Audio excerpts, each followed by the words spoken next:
and welcome to everyone. And we're very excited for the meeting. And let me introduce you, the one and only Christina.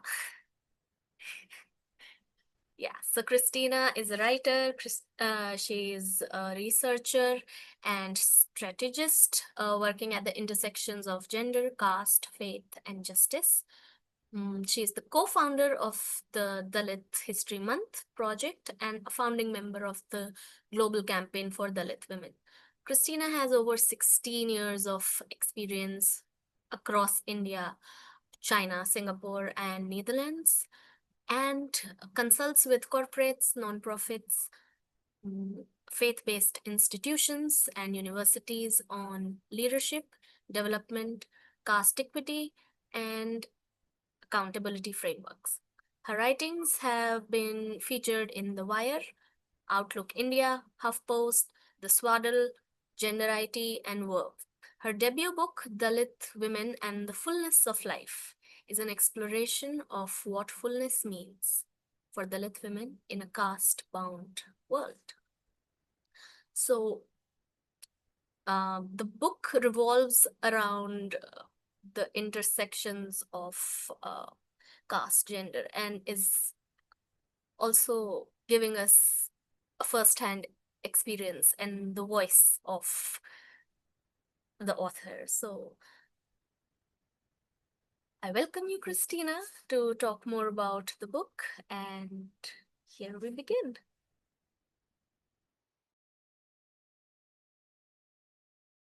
Thank you so much for the wonderful introduction, Apurva. And I'm really sorry, guys. I don't know, somehow technology and I have a good relationship, but we go on a break sometimes. I'm really sorry about the delay. And thank you, everyone, for joining in. So, as you know, that Christina's book has come out in Dalit History Month, and we as a team have been extremely excited about it. But also, I think as a community, this is in addition to the rich resource that we are as people, the rich resource and the knowledge we have within the community. And I've been thinking about how to begin this conversation, and I don't think this is a book you can introduce in a very neat or complete way. It's one of those books that, it sits with you, it unsettles you a bit, but it also gives you a language for things you may have lived but never really named. Dalit Women and the Fullness of Life is not only a writing about caste or gender as ideas, I think it moves through memories, bodies, relationship, faith, desire, community movements, and everything that we are going to talk about. And I think as a Dalit woman, some parts of it have felt very familiar, almost like I have always lived them, but I never had the language to, name the experiences. So, Christina, I'm really glad that we are doing it, and I'm looking forward to this conversation because I am really, living in it. And we'll open the conversation with a prompt. And why don't you tell us a bit about your book, how you've been feeling? Your book has been everywhere lately, and since it has come out during Dalit History Month, it is being read by everyone. Everyone's talking about it. It's on social media. I am curious, the audience is curious, and it seems that you also want to talk so much about your book. So over to you, Christina, and thank you for joining in. Thanks so much, Anjali, and thank you so much for organizing this in such a beautiful way. And I can't be more blessed, as I was saying, and I can't be more glad to begin conversations on this book with my team and with the rest of the folks who've joined in. Um, it was a sort of a fight to bring this book during Dalit History Month because as you all might appreciate, publishing is as chaotic as the rest of the industries are, and getting all of the as and getting everything together in one place in a strict timeline and get the cover design done, get the editing done, all of that to get it done within a certain, and that too to Dalit History Month was quite a bit of a fight. And I'm really thankful that it did happen and we were able to speak to the book during Dalit History Month, at least to some extent. And the hope is that subsequently we'll be able to speak more during the coming years as well. How have I been feeling? Mostly nervous and slightly excited. And it's interesting that I still don't have a hard copy of the book because I'm waiting for the post to reach me. But I see pictures of people holding it and posting it on social media, as well as um, uh, my mother, probably my mom is the first person in my group of family and friends who finished reading the book. She received the first 10 copies, so to say, and I'm really, really glad that she got to see the dedication and she got to read parts about herself as well. So I was very excited for her to read it, and also a bit scared because I'm writing quite a bit about families and a lot of personal stuff too. But overall, she said that, it's a fairly interesting book. I was able to turn the pages without much, I didn't get bored and stuff like that. So that was good to hear. Yeah, overall, I think I'm feeling good. Although I'm quite, I wonder how people will take some of the unsettling portions, as you said. I do talk about Dalit sisterhood and where things can be better. I talk about community, and I also talk about trauma, in which our own people can be quite traumatizing. So there's quite a bit of unsettling stuff that people have to read, and I wonder how they will take it. So yeah, a mixed bag, I guess.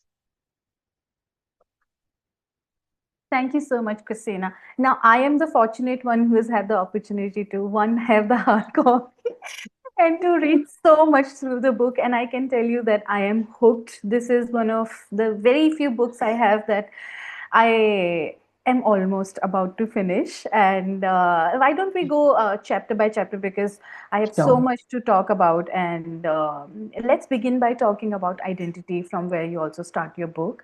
And the way you open it, with being called nothing as a child. And from there, you moved into how identity is shaped long before, like I said, that we have language for it. And you show how caste is constantly being read onto us through everyday markers like skin, language, locations, even within spaces like the church that you claim to be equal, religious spaces, I mean. And at the same time, you also sit with the complexity of choosing Dalit as your primary identity. I want to ask you, when did Dalit become a conscious choice for you? Thank you, Anshli. Rightly put. As I speak in the book, it was during my days in college when I was part of the student Christian movement, and Philip is here and can attest to that. In fact, Philip used to be one of those early mentors that I have had the privilege of meeting. Um, During my days in SEM when I was at Women's Christian College. So it was this really, really amazing and unique space, which was unlike any other religious space that I had been part of. As I speak in the first chapter, as I write in the first chapter, I belong to the Church of South India, which is a fairly progressive denomination, but still had a lot of traditional elements to it. And we also had a group of evangelicals who were very much inspired by American evangelicalism, who were trying to sort of change the flavor of the church and who were constantly fighting the progressiveness of the church at different levels. And caste was hardly spoken about, and I would often wonder why I was having these sort of experiences. And it's interesting that my primary caste experiences, or my first caste experiences, happened within the church and within the Christian community. But when I encountered the student Christian movement, which is a very, as I said, unique, but also a very openly progressive space, they looked at Jesus Christ as a personal Lord and Savior, but also liberator. So the aspect of liberation was very important and very it was part of the veins of how the student Christian movement leaders spoke to us about faith, about God, about society, and about how we show up in societies. And that's where I heard the word Dalit. In the sense, I've always heard about it, but I did not quite understand it and appreciate the political gravity of that word. And so um, and it sort of it felt like someone has finally cleared up the fog for me when I was at Student Christian Movement, and it all just came together so well. And as I say in the book, I was able to sort of see this word as a and this not just the terminology of it, but the identity of it as a way of being part of an anti-caste coalition that was spread around the world, and not necessarily having the same set of experiences, but similar experiences that we could leverage to become politically active and be politically conscious. Yeah. Thank you so much, Christina. I think when we talk about being conscious and being politically active, I think something that really supports us is to have a community. And you have very beautifully written about having a community and yet, not having it and then having it, So there is so much that you've written in your book. And when I was reading through your words about community, I kept thinking about, how you really shook this idea of community as something that we will automatically hold that will automatically hold us because we are Dalits, so we are a homogeneous group. Everyone is a Dalit and everyone loves it. And you really shook me as a reader about this idea of community that at least I had. And because there's this expectation, especially within Dalit spaces, that community is where we will find safety and belonging. But then you showed this fractured version of a community where it is also shaped by ideologies and internal hierarchies and even moments of exclusion and also disappointment, because we are also humans. All of us are humans in that way. And at the same time, you give us so much hope to not let go of it. You bring in everyday forms of care and connection through family, friendships, and cultures and histories. Now, as a reader, I'm sitting here and wondering, Mm. what has shifted for you when you moved from expecting community to hold you to understanding it as something more complex and uneven. That being said, what does it mean for you to, build or stay in a community, even when it doesn't fully feel like home, and yet it is home for you? Yeah, no, thank you. I mean, thanks for engaging with that complexity so well, Anjali.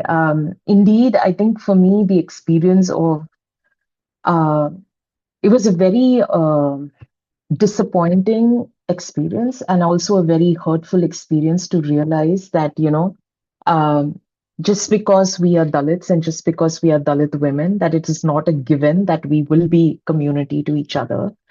And this happened almost like 8 to 9 years ago when I was part of um, uh, many projects and many sort of initiatives. And um, I think that those experiences, there was a time when I thought, I'm not going to do anything with this, political activism. Like I'm just going to sort of move on and I'm going to do what I do best, which is my corporate job and which is, my science stuff. And I'm just going to stick with it and I'm not going to be part of these groups. And there was so much disillusionment um, around, what people say and how they act and how they speak of community and love and, care and embrace and how it actually translates into real life. And I, being at the receiving end of it, felt very disappointed and disillusioned. But then I also realized that in those experiences, I was able to sort of understand that we are also human beings, right? Like we are also, what is this tall order that we have of our own community people to be there all the time, at the expense of their personal views and at the expense of their political views? What is this sort of expectation that we have of our own people? If we have to truly believe and accept that we are human beings, then we have to also know that we are flawed. We have to also accept that we can fail each other, and it can be really hard to accept. It can be really hard to strategize around, but that is the truth. That is what life is, and that is what acceptance means. So for me, it was a very, very difficult journey, but it also really helped me sort of uh, not equate ideological beliefs to characters or to personalities or to one's ability to give or one's ability to be in community, which is why I make a distinction between political coalitions and community. I think that differentiation is really important. And it was important for me to sort of process that in that chapter before sort of arriving into, what is community for me. Today, without a doubt, the way I see community are those who show up for me. And if you're not showing up for me, and if I'm not showing up for you, if you're not invested in my fullness and I'm not invested in your fullness, then you're not part of my community. You're part of another person's community for sure, but you're not part of mine. And that's okay. There'll be times when we could be part of the same coalition. We can collaborate. We can shake hands and lobby for a policy to be passed. We can shake hands for a bill to be passed. We can do all of that, but you don't necessarily have to be part. There is no pressure for you to be part of my personal community and to support me in every political view that I have, or every sort of flawed character, every sort of character flaw that I have. I don't expect that of you, and I would really hope that you don't expect that of me as well. And I think that was part of the evolution of not only understanding but truly accepting that we are all human beings. Yes, it's very uncomfortable, but I think one needs to sit with it and emerge on the other side. Yeah, I think it is more or less relatable to every person within their community. And I think the thread that you're building around community also naturally flows into, how you think of sisterhood, something that is extremely important for us Dalit women, especially within the movement. Again, because there's this assumption that sisterhood is something that is automatically shared between all of us because we are women, but you bring in a much more layered understanding where relationships between women, especially Dalit women, are shaped by different experiences, their locations and our journeys. And then there are moments of care and solidarity, of course, but also conflict and distance. And I really appreciated that you don't try to resolve, but instead you sit with that complexity. I want to understand, do you think sometimes we carry expectations of sisterhood that come from outside and then you feel let down by them? How have you had to let go of that expectation of sisterhood? Yeah, I think so. I think a lot of the conversation, and which is why I sort of start off that chapter by saying that there is so much of a hyper focus on Dalit Savarna sisterhood that there is no space to talk about Dalit sisterhood. What kind of sisterhood do we have amongst ourselves? And the generation that I belong to, older millennial generations that I belong to, as you say, I just automatically assumed that every Dalit woman that I meet will be my sister forever. Such a naive sort of an expectation, but that was the expectation that I had, because that's what I was supposed to have, you know what I mean? Because the rest of the world, particularly the Savarna led discourse, was telling me that, as a Dalit woman, why aren't you supporting each other? As a Dalit woman, why aren't you, you know, of course, I do believe as a political coalition, we must be in support of one another. I think if, for example, um, if there is something that we are fighting for, if there's someone who needs to be supported in terms of, whatever it is that they have faced, absolutely. I think political coalitions are a completely different ball game. But when it comes to sisterhood, I think it's extremely important to have a much more complex understanding of it and not have this hyper focus on how we are good sisters to Savarna women, or whether Dalit women are being accepted into the Savarna sisterhood or not. Like, let's, I think it's time to move on from that discourse. Like, at one point, we must ask the question, like, who really cares if we are included and accepted into the Savarna sisterhood? What is the Savarna sisterhood? Is there Savarna sisterhood? I don't know. It's something to be asked, because I see a whole lot of conflict, and I see a whole lot of disagreements that are happening amongst Savarna women, amongst Savarna feminists all the time. And yet, somehow, when that sort of dialectics happen within Dalit women, it's interpreted in a different way. And I think that's the expectation that's the external expectation that sort of confuses us in terms of our expectations. Um, that said, I think I also, as you may have read in the chapter, Anjali, there are three things that I speak of, right? Like there's diversity, there is dominant behavior, and there's deviation, right? Like, so I think it's also, as part of the acceptance of complexity, one needs to also understand the difference between these three. Diversity is okay, deviant behavior is okay. What's not is dominant behavior. And I also try to provide examples around what is dominant behavior and why dominant behaviors and dominant attitudes between each other amongst Dalit women, um, for whatever reason, for self-preservation or self-glory, or whatever excuse that might be, is not okay, and it's a barrier for sisterhood that is going to lead us to change. Whatever that change is that we're looking for. If there are dominant behaviors amongst us, then I think that's something that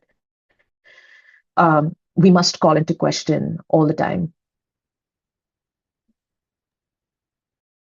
Absolutely. And I think from sisterhood, it's obviously natural for us to, understanding Dalit women into their fullest capacities, and as bodies of, I shouldn't say that, but bodies of political conversation. And unfortunately, we are that, uh, which you've also discussed in your chapter about body. And I would also like to talk about desire, the next chapter to body that you've mentioned.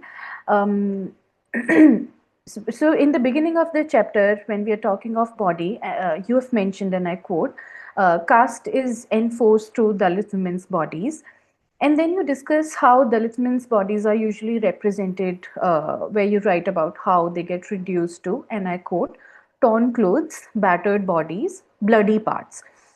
It felt like you're asking us to notice how limited that lens is, and how our experiences are always spoken with the language of violence. You also bring in the idea of workhorse stereotype, where Dalit women are seen as bodies that can endlessly labor, almost like, I quote, useful machines. And toward the end of the chapter, you also write that I would rather Dalit women be human, fragile, and flawed. Not workhorse, not untouchable, just human. I just wanted to understand from you, Christina, when you were writing about our bodies and also about our desires, where were you sitting with that internally? And since it also draws so closely from our own experiences of being Dalit, being women, you were also carrying this social weight of speaking for Dalit women as a Dalit woman. Yeah, thank you for engaging with that chapter. These were, as in body, desire, trauma, faith, and joy, like all of the five chapters were my most, uh, I enjoyed the most when I was writing these five chapters, because it felt like I was finally able to sort of contextualize my experiences, my family's experiences, my mother's experiences. So it felt heavy, but it also felt extremely truthful to be able to say these things, to be able to write with, to be able to write complexity, you know. And I was often reminded of how, when you talk about body, like when I was writing the body chapter, I was so conflicted because the literature that is out there, whether it's academic literature, popular literature, or just, you know, social media rants, the kind of conversations that are happening with respect to Dalit women's bodies are almost just completely the same. It's almost always about violence, you know, and it is either violence, particularly sexual violence, or aesthetics. Of course, the aesthetics part of it is very insignificant compared to the discourse that's happening around violence and sexual violence. But there is no conversation around untouchability, for example. There is no conversation about physical labor. Physical labor is almost non-existent if you think about it, you know, like who's talking about the physical labor that Dalit women are constantly expected to offer to the world, you know, including their own families, including their own communities, their churches, and you know, it is so part of our lives. It is so common that we don't even talk about it as an actual problem. Um, Sometimes it gets covered within the gamut of work, but not as a body related conversation. So that's what I was really sitting with, you know, that conflict of, okay, so when I'm going to write about these things, how do I first peel the layers of existing discourses? And that was the biggest job I felt, additional job that I had to do when I was writing these chapters. First, try and peel out the existing discourses around things, and then get into what I really wanted to talk about and what I think we must also talk about when it comes to Dalit women's bodies and Dalit women's desires. Um, Again, desire is a topic that I've written quite extensively about. So when I was writing that chapter, I was like, I was partly bored because how many times am I going to write about this over and over? And are people going to be bored reading this chapter? But I'm really thankful that there were parts of that chapter that I was able to sort of write anew, and I was able to sort of talk about, yes, of course, a lot of personal experiences, but I was also able to talk about things like, you know, why certain frameworks won't work. And yeah, but thank you for the question.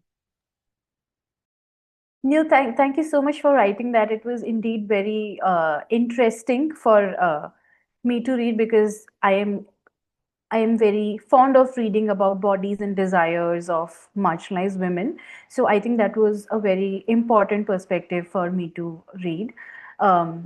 Which also brings me to talk a bit more about your next chapter, which is about trauma. And you write something which is very powerful and yet very thought provoking. And it reads, "Who's to say the social ain't my mental?" Though it in itself is is an article worthy sentence, but you here spoke about your experiences with anxiety and trauma, and you also discussed caste as something that settles within your body and psyche over generation. That line where you say caste is water as much as it is bone, it's the chapter becomes, I think, inescapable for anybody who's reading it. At times it also felt like you're constantly resisting the idea that caste can be understood without trauma can be understood without caste, or that healing can be separated from caste. Then talking about faith, you write, it is through that I hold the legacy of my ancestors sacred. I want to find God. I want to wrap her like a cozy blanket, not a scratchy rice bag. She is my faith, the God of a Dalit woman, the Dalit woman God. It still gives me goosebumps to, read it out loud like this. And just wanting to hear your thoughts about this constant tension between, living inside trauma and still having to move through your daily life without pausing to process it, to have a language about talking about how you're feeling. Did writing this book for you make you see those ordinary parts of life differently? One. And also, do you think faith sometimes becomes a way we hold things we don't yet have a language for? Yeah, I mean, so many things to unpack there. I'm not sure if I'm going to do justice to your brilliant questions, I must say, Anjali, but I'll try. Um, I thoroughly loved writing that passage about Dalit women god. I read it multiple times and I was like, wow, this is something that I am very proud of, to have sort of brought it out of me. Like I say, these words were like really wrought out of me. It did not just flow. So I was really happy to see those words on the screen. Um, yes, I think part of it is true, right? Like we look at faith. Um, I do believe we reach out to faith and the language that faith offers as a way of escape, as a way to process the world around us, and as a way of really making sense of the future. I mean, and I grew up with Dalit women, Christians. I grew up with Dalit Christian women. Like, my mother is so staunchly faithful. She's not religious, but I mean, she is religious, but not like fanatically religious is what I'm trying to say. She goes to church regularly. She wakes up every morning to pray at 4 a.m. Every day of the week, she has different sets of people to pray for. She reads the Bible twice a day. She's really faithful, but again, not to the extent of not going to the hospital and not being like, God is going to heal. You have those kinds of schools of thought too, but Amma, thankfully, is this person who's both rational and spiritual and faithful and religious and all of that mixed into one. And she is not the only person that I know of to be like this.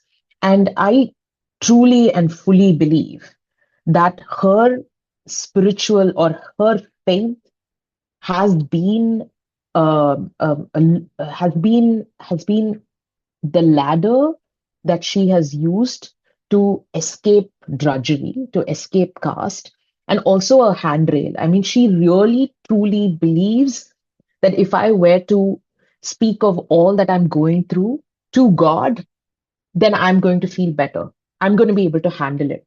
God will give me the strength. And that's like an actual belief. And I've seen that really play out in her life in the sense that, she doesn't have the kind of privilege that I do. She doesn't have the kind of tools that I have at my disposal.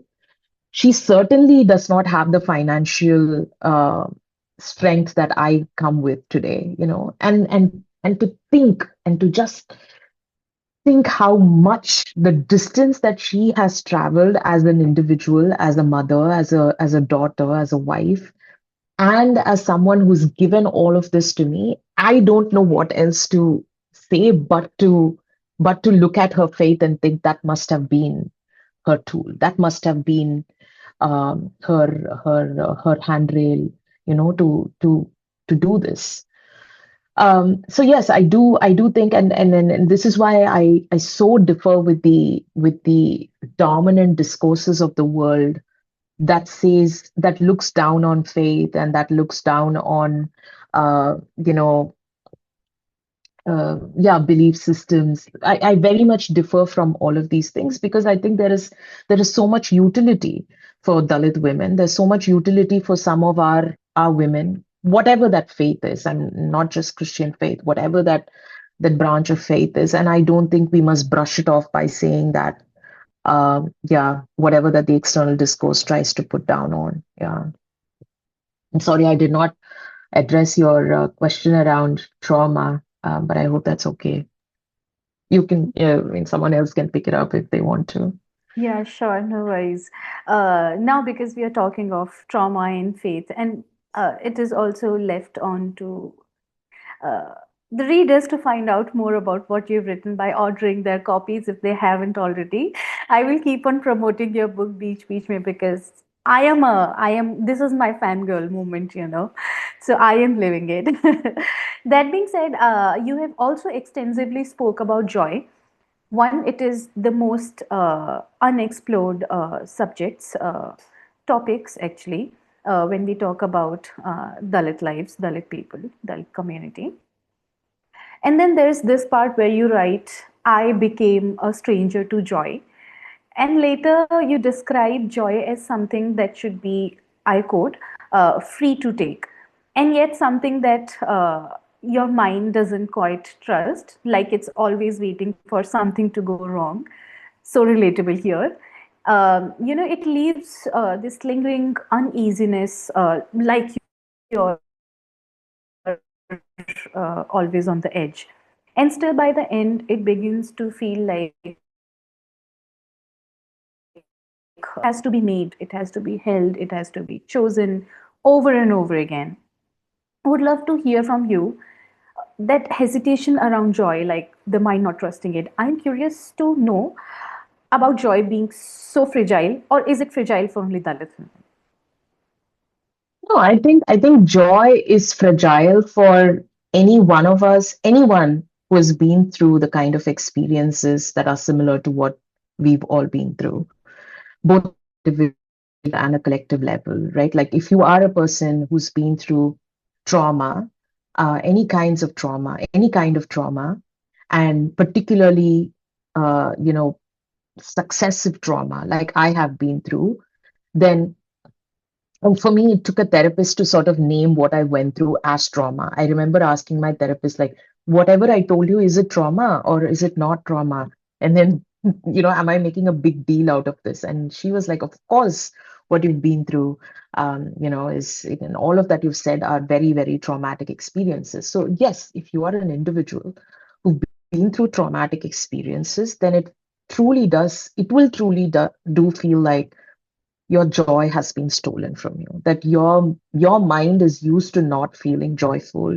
Your body is not used to um, feeling joy, and therefore you will sort of I um, tend to see joy with so much of fear, because I'm like, what are you going to ask of me now? As I write in the book, like, if this was going to happen to me, if this joyful thing is going to happen to me, then what am I going to lose? Who am I going to sacrifice? And that's dependent on my past experiences, right? So yes, of course, joy will be fragile to any individual who's been through these experiences. That said, I think it takes a lot of training for us to hold something as beautiful and as light and as easy as joy, which is why I felt important to sort of uh, look at how caste interacts with joy, and how we've been told that joy is something that should be measured and rationed based on your caste and your gender, as you will see in the chapter, how I break that down. But really look at how beautiful joy can be. And I talk about, glimmers and moments of joy. I also deconstruct Brené Brown's um, uh, understanding of joy. I also try to bring in writing as a portal of joy. So I mean, overall, not that you asked, but the joy chapter was my most joyful to write about, and I'm really glad it turned out the way it did. Yeah. No, absolutely. I think I resonate with the feeling that you're talking about because in the chapter you've written so beautifully about common things, starched cotton shirts and, rice that we purchase from shops, something which is not handed over to us. You talk about clean air, you talk about clean water, you talk about very basic things that, I never felt for joy, but then I was sitting there reading it and I felt joyful while I was reading it. As if I was able to imagine it very vividly. And I think that was a very extremely beautiful closure to the book that you wrote, Christina. Going back to the very first instances of caste that you mentioned, where you said that, you were a child who was named nothing, to a person, Christina, who is now sitting here talking about the fullness of being a Dalit woman, How does it feel? Where are we with this feeling, Christina? Oh man, it feels amazing. To be honest, it feels truly amazing. I keep saying this to my dear friend Divya Malhari, who's not here right now, but in India visiting. I tell her that, if I were to die tomorrow, I'd die a happy woman. And she keeps chiding me. She's like, stop saying that. Like, you're not going to die. I know, but what a feeling it is to be saying that, to be able to say that. Like, if I were to die tomorrow, I would die a joyful woman. Um, it feels like a full circle. It feels amazing. Uh, I do believe I have done everything that I wanted to in my life. Perhaps this is the end of an era and the start of a new era where I could probably just fully focus on foraging mushrooms and just going on hikes and doing the things that I truly love. But that said, it is also just an individual's dream. I mean, there is so much work that is to be done. And as we know already, Anjali, in the global campaign for Dalit women, we are working with so many of our sisters, so many of our children, and I think that is what the next chapter should be like for me as an individual, but also collectively. I think we must all, both as movements and as communities, truly invest in the joy and in the fullness of Dalit women. I think that's the direction forward. Yeah. Thank you Thank for you that so question. much. Thank you so much, Christina. I think I am getting very emo with all the conversation and beautiful responses that you've shared. But the floor is now open to our participants. Please drop your questions in the chat box, or you can raise your hand and we can unmute you so you can directly speak with Christina and ask your questions.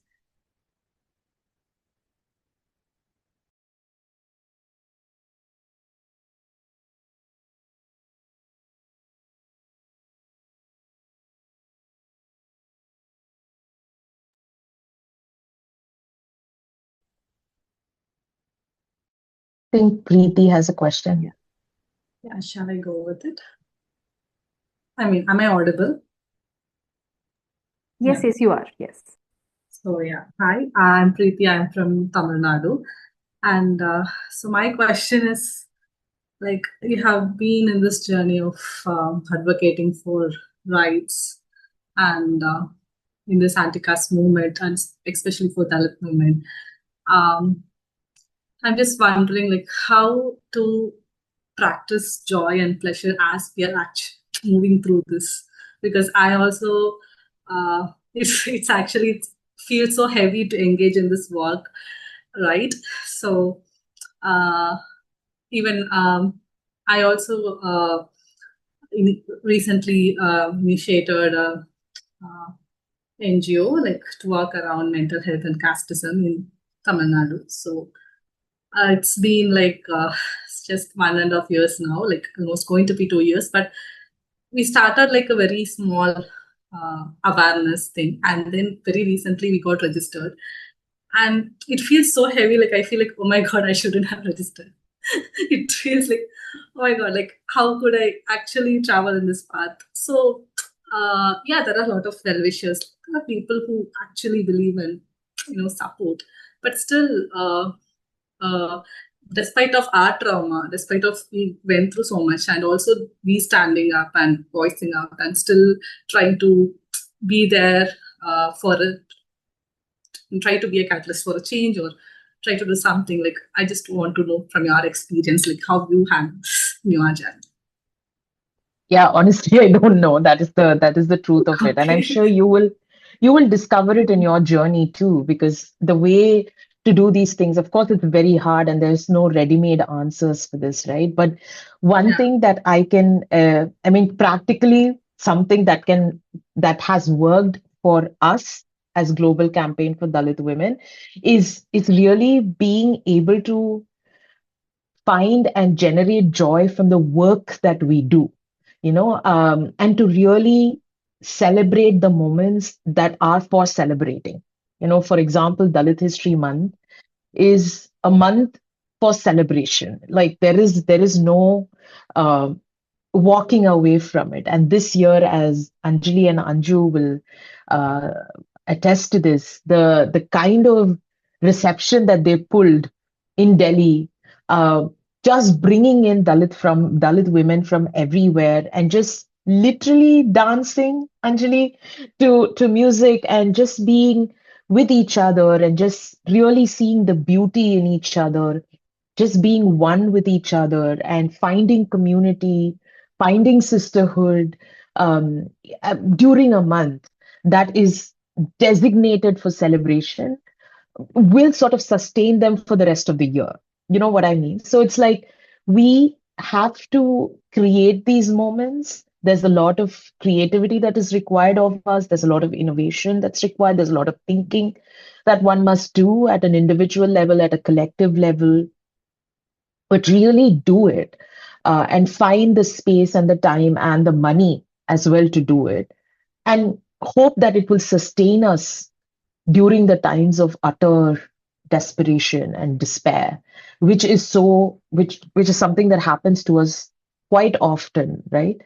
um, that said, I think what you have done in terms of registering a nonprofit that is dedicated to looking into caste and mental health is an incredible venture. Like it's amazing that you've had the courage to be able to do it. And yes, there will be moments when we'll think, oh my God, I don't think this is just too much to handle. There's just so much trauma. And obviously it is a lot of trauma. And it's also collective trauma, right? Like um, but Preeti, community-based models for mental health care, which is also something that Anjali at the global, Anjali and Anju and Apurva as well, who work at the Ambedkarite Social Cafe, have learned. Community-based models for mental health care is as important as formal ways of doing it. So I think starting this initiative, starting small, sitting through the discomfort of it, and then emerging on the other side is already a path to joy. And I don't think it's going to come easy, but it's going to come. And that's what my belief is. That's what I think is going to happen. So yeah, but also feel free to get in touch with us, like get in touch with Anjali and Anju, and to Sure, see sure. how we can collaborate on your work. Yeah. I don't know how much I've Thank you. answered your question, but I hope it was at least honest and truthful. Yeah, Yeah. I was Thank you. just yeah. So yeah, so I was also very much interested to read your book. I haven't yet read that. Thank you. I appreciate it. Let me, We have I'm some just, time. If somebody wants to ask a question, please either raise your hand or you can also drop it in the chat box. I think I saw a message from Ashley or something, I think.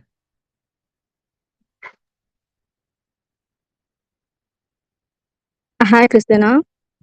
Hi, Jyoti. I'm audible. Yes. Hi, I'm Jyoti. I'm from Central India, Bastar, and I'm a journalist and researcher. So I wanted to ask, like, whenever we are talking about love, pleasure, and the thing that women should feel safely. But I come from a village, and I saw. Because in my village there is only upper caste people around, and right now I'm 24 25. So I'm moving different city and other areas. So whenever I want to meet somebody and wanted to talk about how do I want to feel about love and things, so how I'm looking, till then they are okay, but whenever they got to know about that I am a indigenous Adivasi person, the desire, the fantasy, the everything that suddenly change, and this make me feel very traumatized. I don't know how do I have to look my things, like what I want to feel about love and other things. So and even in my own community, if I want, hello. हाँ जी आपकी आवाज आ रही है ज्योति, we can hear you. Okay. So in my own community, like if main in my community there is polygamy system. So men are men are they can marry multiple wives and other, but women can, like, they can't do that. So I just wanted to know how do we how do we explore our own things irrespective of our social location. So that was the question. Thank you, Jyoti. I honestly, I'm sorry, but I also got cut off. Anjali, can you give me a short gist of the question? I understood Yes. till the point where Jyoti said that that they live in a village. Yeah. And from there on, it just went into polygamy for me, but somewhere in, yeah. Yeah, so Jyoti shared that they are an Adivasi person and they live in a village where there are a lot of upper caste people. And then about dating life, love life, Jyoti shared that it's okay as long as it's about physical appearance that they have, but as soon as the partner comes to know about their caste location, things change.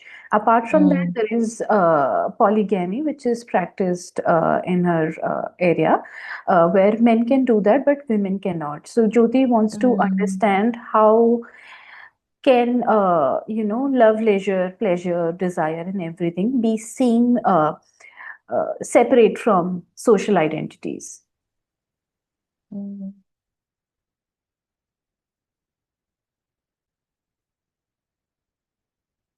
No, I'm just sitting with the question. It's a pretty complex social location, right? And it's not easy to sort of separate it.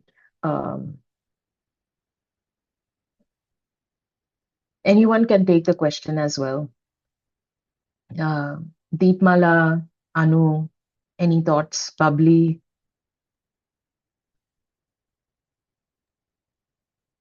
Nitya, hi Nitya.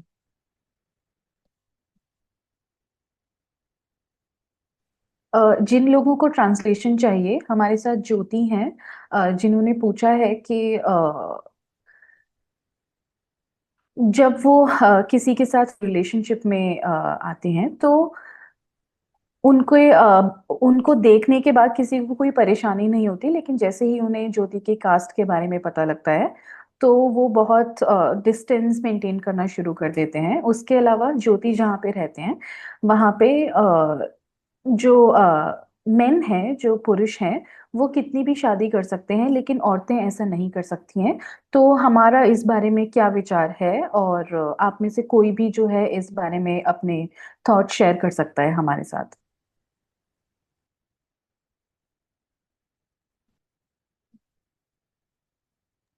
और मैं बस जोड़ना चाहूंगी कि वो इच्छाएं और प्रेम को हम कैसे देखते हैं, उसके Hmm. बारे में भी उन्होंने ये डिस्कशन खोला कि अगर हमें इस समय अपने मन की इच्छाएं या जिस तरीके से भी हम प्यार में पड़ते हैं उस पे हम कैसे और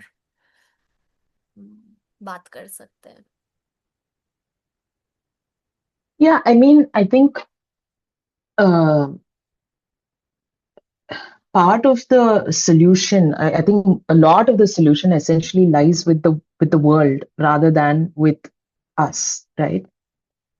I mean, what can Jyoti as an individual do is a question that Jyoti has to figure out, and what Christina as an individual can do is something only Christina can figure out. However, investing in Dalit women, investing in Adivasi women, investing in loving our own people is something that the rest of the world must be doing.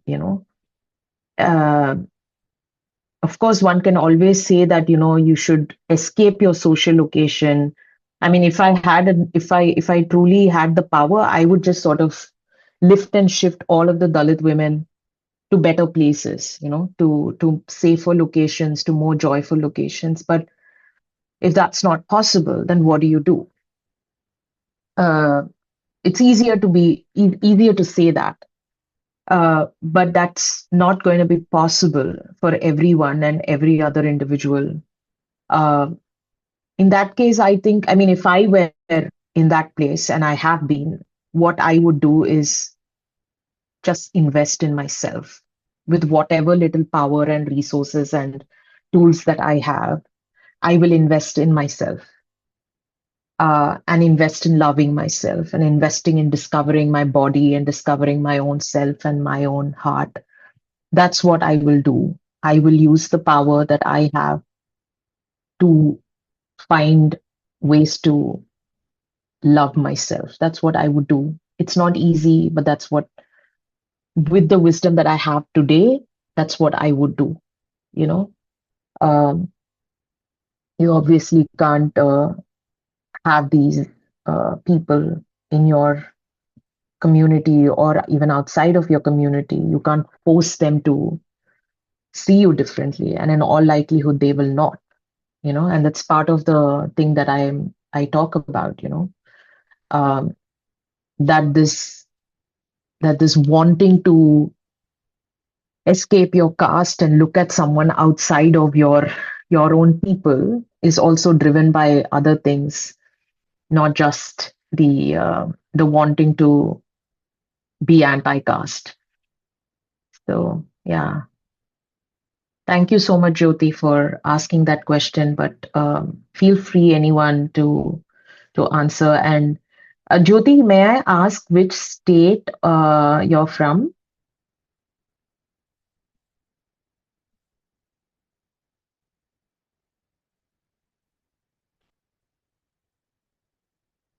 Jyoti, you're on mute in case you're speaking.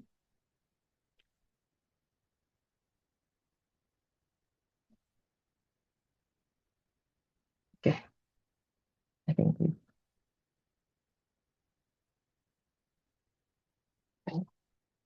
Anjali, I have a hard stop in about a couple of minutes, if that's okay. Yes, please, no worries. Because since we are not receiving any more questions, and if you still have questions, please feel free to write them to us. And with that, we are very unfortunately moving towards the closure of our conversation today. Thank you so much, Christina, for Thank you. walking us through your book. And I keep feeling like this conversation doesn't really end here. And there's something about your writing that stays in a way that it shifts how we see things, how we see things, how we perceive things. And thank you so much for writing the book the way you have. and for sharing so much of yourself in it. I think a lot of us will be able to resonate so much with it. And thanks a lot again for trusting this space for this conversation. And to everybody who has joined us, I hope they carry some part of this conversation with themselves. And if this conversation has stayed with you, please, I encourage you to get your copies from Amazon. Christina has also shared a link in the chat box. I can also email it to you if that helps. But like I said, thank you so much for being here, and we look forward to so many more conversations. Enjoy your evening and weekend, everybody. Thank you so much, Yeah. Christina. Thank you for your Thanks, support, everyone. Apurva.